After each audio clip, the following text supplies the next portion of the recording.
नमस्ते और स्वागत है हेवनली विजडम बाइबल क्विज में, जहां हम वचन की गहराइयों को समझते हैं। रेवलेशन 13:18 के अनुसार यहां ज्ञान की जरूरत है। चलिए इस कहानी के माध्यम से देखते हैं कि आप इस आखिरी समय के चिन्ह को कितना समझते हैं। हाँ, और इस गहरे विश्लेषण में आगे बढ़ने से पहले हमें एक छोटी सी भूमिका बांध लेनी चाहिए कि आज हम आखिर किन स्रोतों पर चर्चा करने वाले हैं। बिल्कुल, आज का हमारा focus the mark of the beast और इस आखिरी समय की ट्रिबुलेशन पर है। हम इन एंशिएंट प्रोफेसीज को ब्रेक डाउन करेंगे और समझेंगे कि 666 नंबर का आधुनिक अर्थ क्या निकल कर आता है। पर एक ज़रूरी बात यहाँ क्लियर करनी बहुत ज़रूरी है। देखिए, ये स्रोत और ये टॉपिक धार्मिक और राजनीतिक तौर पर काफ़ी सेंसिटिव हो सकता है, तो हम दोनों यहाँ बिल्कुल निष्पक्ष रहेंगे। सही कहा। हम किसी भी विश्वास या आइडियोलॉजी का समर्थन नहीं कर रहे हैं।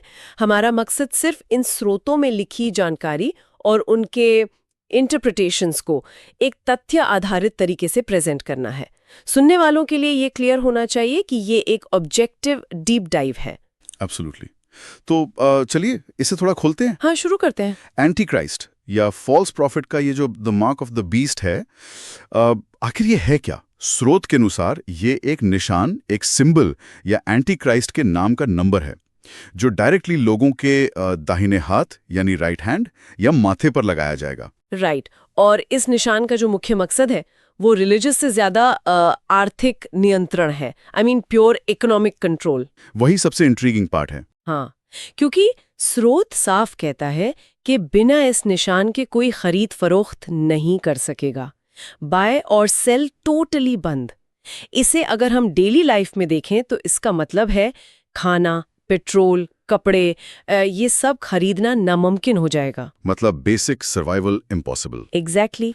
और सिर्फ खरीदना नहीं, टैक्स पे करना, रेंट देना, यहाँ तक कि अपना खुद का कमाया हुआ वेतन यानी वेजेस रिसीव करना भी कंप्लीटली ब्लॉक हो जाएगा। ये एक एब्सोल्यूट फाइनेंशियल लॉकडाउन वाली स्थिति है।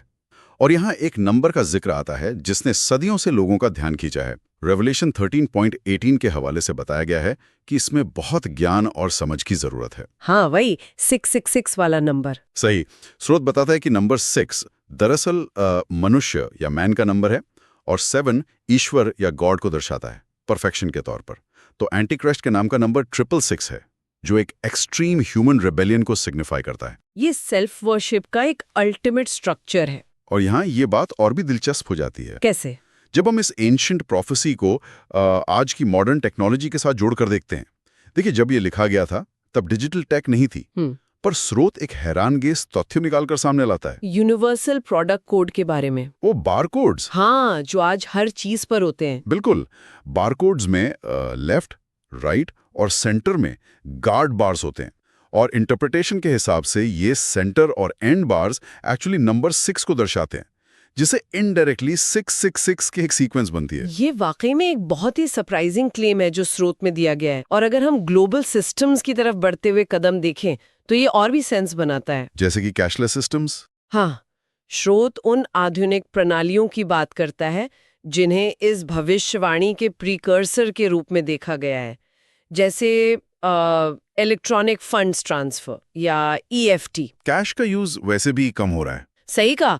और इस इतने मैसिव डेटा को प्रोसेस करने के लिए जायंट कंप्यूटर्स चाहिए। उनकी आज की डेट में जो तेज प्रोसेसिंग स्पीड है वो इस सिस्टम को अब पॉसिबल बनाती है। पहले नामुमकिन था। और त्वचा के अंदर जो माइक्रोचिप्स लगने लगी हैं, उसकी भी तो बात है।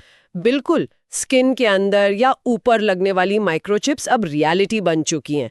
और इसके साथ स्रोत में ट्राइलैटरल कमीशन जैसी जायंट ऑर्गेनाइजेशंस का भी जिक्र है। ये सब चीजें एक ऐसी दुनिया की तरफ इशारा करती हैं जहां एक वन वर्ल्ड रिलीजन, गवर्नमेंट और इकोनॉमिक सिस्टम बनेगा। ये सुनने में एक मैसिव स्केल का कंट्रोल ग्रिड लगता है, पर ग्राउंड लेवल पर एक आम इंसान के लिए ये कैसा होगा?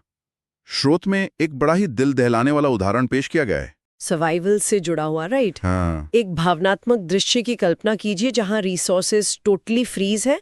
एक माँ है जिसका बच्चा भूख से उसकी गोद में रो रहा है।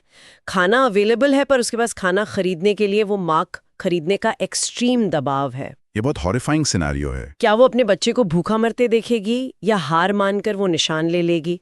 ये एक ऐसी चॉइस है जो इंसान की आत्मा को तोड़ सकती है। और स्रोत बताता है कि जो लोग टूट जाएंगे, यानी जो निशान ले लेंगे, उन्हें तुरंत खरीद फरोख्त की आज़ादी मिल जाएगी, उन्हें सोसाइटी में वापस एंट्री मिल जाएगी और उन्हें उन टेम्पररी सजाओं या सरकलम होने से राहत मिल जाएगी। पर इसका लॉन्ग टर्म असर क्या होगा? असर भयानक होगा। थियोलॉजी के अनुसार उन्हें गॉड के क्रोध का बिना मिलावट वाला यानी अनडाइल्यूटेड प्याला पीना पड़ेगा। रेवलेशन 14 के मुताबिक उनका अंत हमेशा जलने वाली लेक ऑफ फायर में होगा, जहां उन्हें दिन रात कभी आराम नहीं मिलेगा। तो टेम्पररी सर्वाइवल के बदले इटर्नल सजा। लेकिन स्रोत उन लोगों के बारे में क्या कहता है जो ये मार्क लेने से इनकार कर देंगे? उनका अर्थली संघर्ष बहुत बड़ा होगा।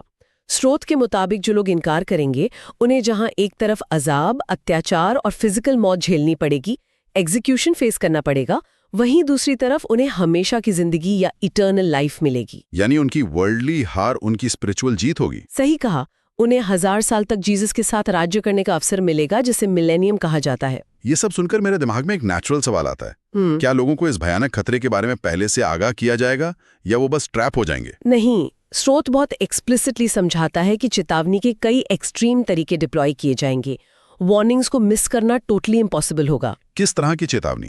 सबसे पहले 144,000 स्पेशली चोजन ज्यूज होंगे जो एज विटनेसेस प्रीच करेंगे। फिर गॉड के 2 गवाह यानी 2 विटनेसेस सामने आएंगे।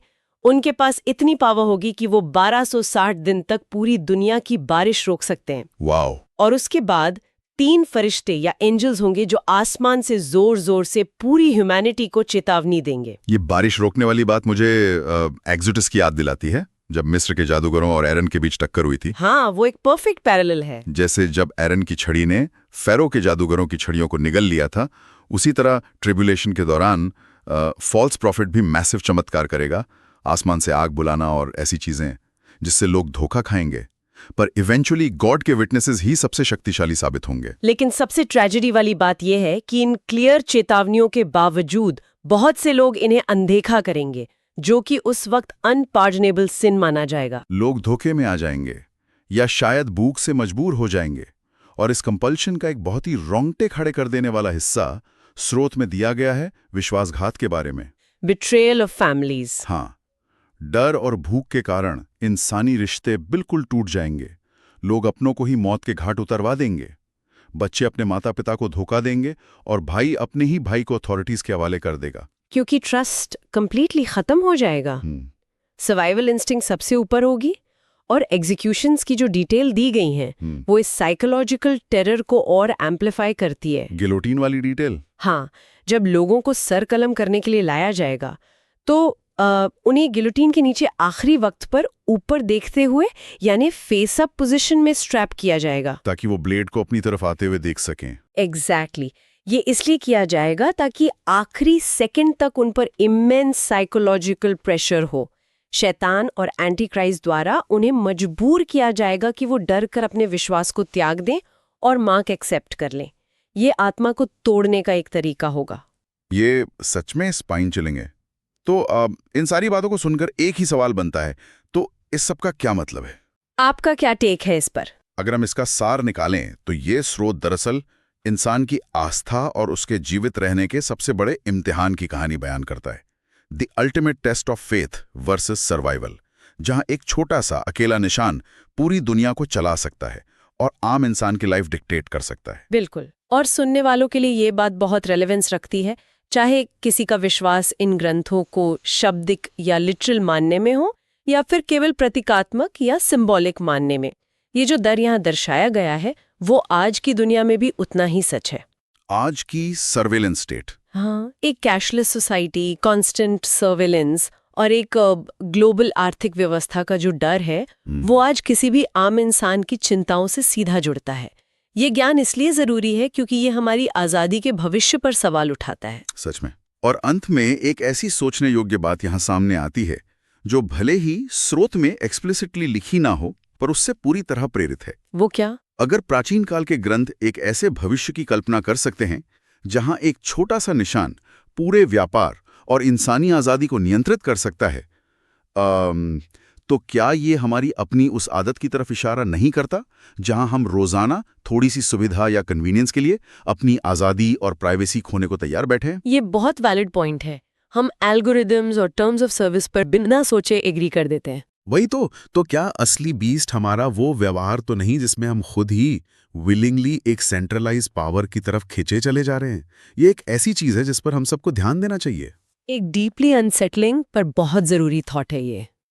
तो आज के इस गहरे विश्लेषण में बस इतना ही। फिर मिलेंगे ज्ञान के एक नए सफर में।